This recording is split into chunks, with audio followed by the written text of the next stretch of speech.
nama saya Lutfiani Hanifah dengan nomor NIM 21114519. Di sini saya akan melakukan tanya jawab untuk penugasan UAS mata kuliah kecakapan antarpersonal. Dan di samping saya sudah ada Mbak Agnes buat narasumber untuk tanya jawab malam ini. Selamat malam Mbak Agnes, terima kasih sudah meluangkan waktunya untuk berbincang dengan saya. Saya sangat antusias mendengarkan cerita perjalanan karir dan pengalaman Anda, serta bisa memberikan sedikit inspirasi untuk generasi muda saat ini. Sebelum kita mulai ke pertanyaan-pertanyaan yang lebih lanjut, bisa sedikit ceritakan tentang pengalaman perjalanan karir dan bagaimana bisa sampai posisi saat ini. Oke, jadi bidang saya kan pendidikan ya Mbak ya, saya guru gitu.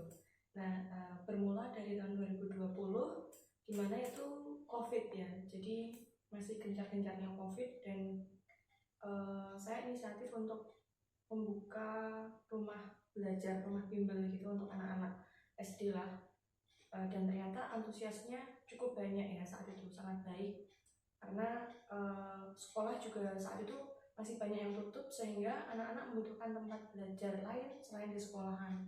Dan sampai sekarang juga alhamdulillah masih berjalan dengan baik. Jadi dari pagi sampai sore saya mengajar di sekolah, terus kemudian dilanjutkan mengajar bimbel di tempat bimbel ini gitu. Terus yang memotivasi Anda untuk sampai saat ini? Sampai sekarang ya, apa ya motivasi?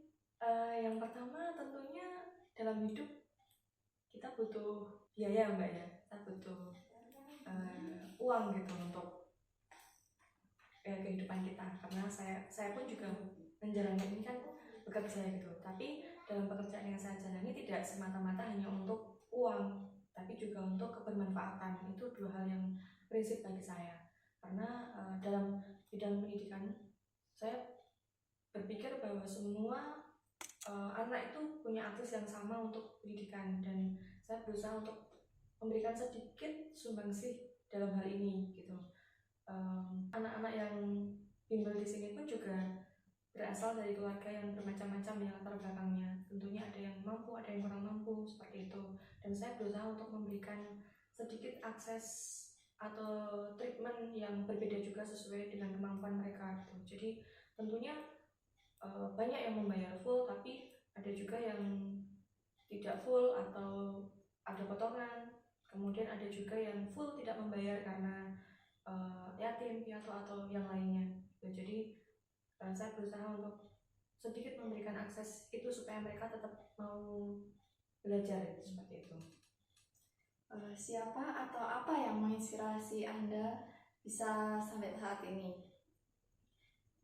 Kalau untuk menginspirasi mungkin bukan tokoh ya, tapi lebih ke keluarga mungkin. Karena keluarga saya kan keluarga besar saya dari golongan yang bukan kalangan atas atau bisa dikatakan menengah ke bawah gitu, pun dalam hal pendidikan gitu. Jadi pendidikan keluarga besar saya bukan pendidikan yang tinggi gitu, sehingga saya berada di bidang ini juga salah satunya adalah untuk memberikan sedikit pengaruh kepada keluarga saya secara umum dan secara khusus kepada adik-adik saya atau saudara-saudara saya yang masih sekolah seperti itu, sehingga mereka juga termotivasi untuk lebih melihat atau mendapatkan akses yang sama dalam bidang pendidikan, terutama bagi perempuan gitu. Menurut Anda, apa kunci kesuksesan itu? Kunci kesuksesan ya, mungkin ini kalimat yang klise ya, tapi bagi saya kunci sukses salah satunya adalah berani untuk mengambil resiko. Karena kalau kita tidak berani untuk mengambil resiko, ya kita tidak akan pernah bisa membuka akses untuk diri kita mencoba hal baru itu, dan kita nggak akan tahu kalau kita tidak mencoba seperti itu. Apa tujuan jangka panjang Anda dan bagaimana Anda merencanakan untuk mencapainya? Kalau tujuan jangka panjang dalam bidang yang saya tekuni tentunya banyak ya Mbak ya. Yang pertama ya, saya pengen apa yang saya jalani ini lebih besar lagi daripada ini, bukan hanya kuantitasnya tapi juga kualitas dan kebermanfaatannya bagi banyak orang gitu. Itu yang utama gitu. Dan yang kedua adalah ingin memberikan sedikit lebih banyak lagi bantuan kepada anak-anak yang memang punya daya juang atau semangat yang tinggi ya dalam belajar gitu.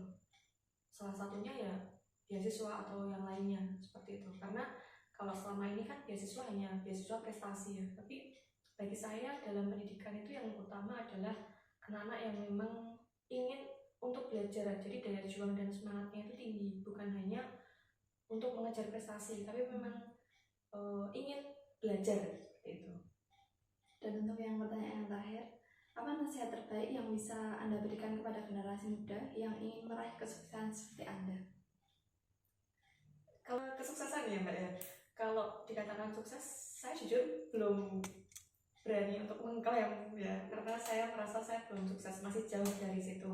Tapi banyak hal yang saya pelajari dari hidup ini ya, diantaranya yang pertama ya mau untuk belajar, terus kemudian yang kedua adalah melakukan yang terbaik ya, yang sesuai dengan kemampuan kita, dan yang terakhir adalah mempersiapkan yang terburuk. Jadi itu adalah prinsip dan arah yang perlu kita pegang seperti itu.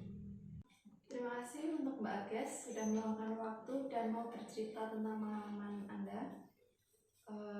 Cerita ini sangat menginspirasi ya, dan memberi wawasan baru buat kita semua ya tentunya. Dan terima kasih untuk teman-teman yang sudah mau mendengarkan dan menonton sampai akhir. Dan sekian, selamat malam.